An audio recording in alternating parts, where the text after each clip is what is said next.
Okay, I'm back. It was perfect timing, right as he got to the end of the message. The dogs got rambunctious, wanted to go outside. So I wanted to talk about Beauty for Ashes. I think I was saying this might not be available anymore. If any of you know if this is available anywhere, just go to the comments and let us know. But I love it. It's got the phoenix on the front there. It's got some of the old Avestan. It's got actually a letter from a Magi to his son. How cool is that to actually hear a conversation from one of the ancient Magi to their son? The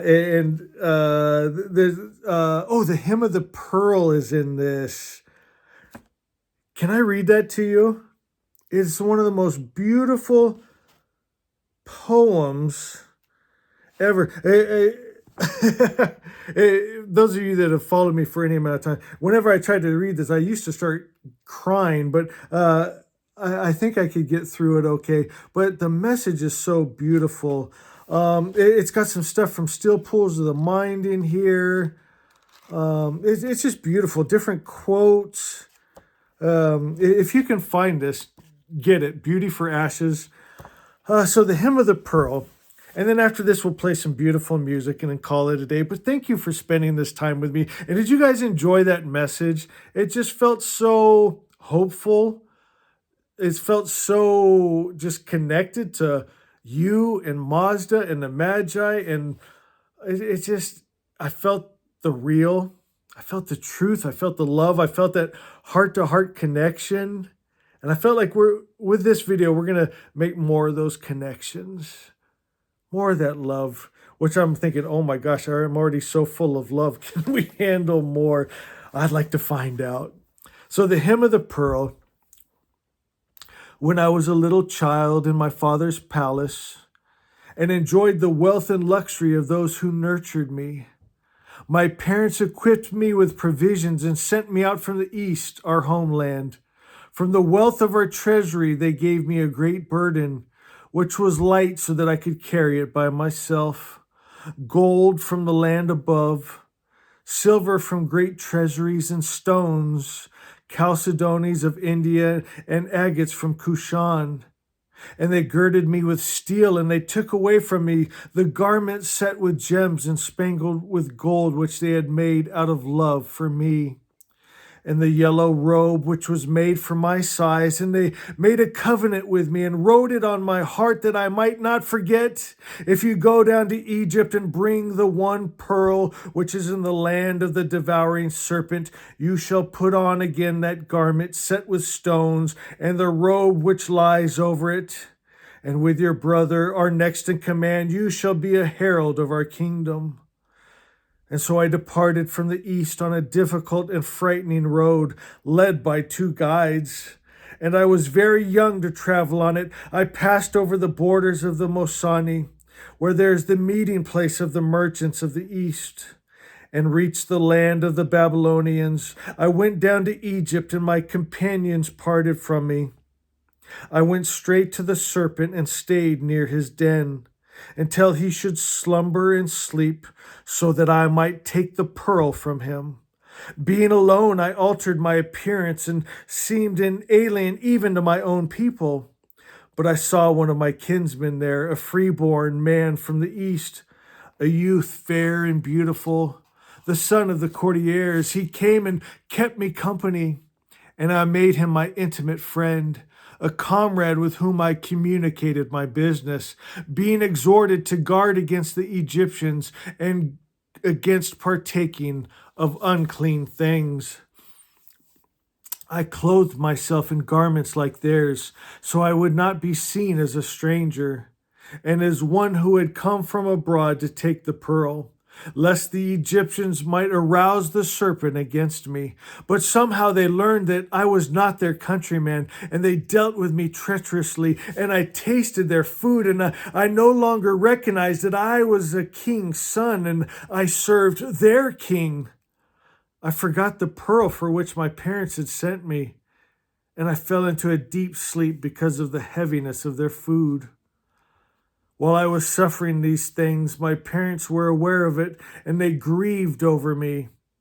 And a proclamation was heralded in our kingdom that all should present themselves at our doors. The kings of Parthia and those in office and the great men of the east resolved that I should not be left in Egypt. So the courtiers wrote me a letter. From your father, the king of kings, and your mother, the mistress of the east, to our son in Egypt, greetings. Awake and arise from your sleep. Listen to the words in this letter. Remember, you are a son of the king. You have fallen beneath the yoke of slavery. Remember your gold-spangled garment. I cry every time. Remember your gold-spangled garment. Recall the pearl for which you were sent to Egypt. Your name has been called to the book of life, together with that of your brother, whom you have received in our kingdom.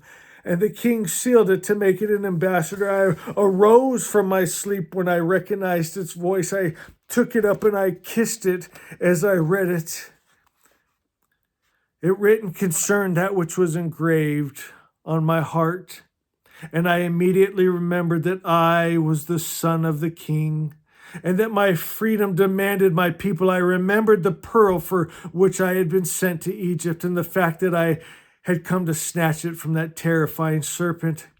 I subdued it by calling out my father's name, and I snatched the pearl, and I turned about to go to my parents, and I took off the dirty clothing, and I left it behind in their land, and directed my way forthwith to the light of our eastern home. And on the road I found a female who lifted me up. She awakened me, giving me an oracle with her voice, and guided me to the light. The royal silken garment shone before my eyes, and with familiar love leading me and drawing me on, I passed the labyrinth, and leaving Babylon behind on the left, I reached Masan, which is a great coast.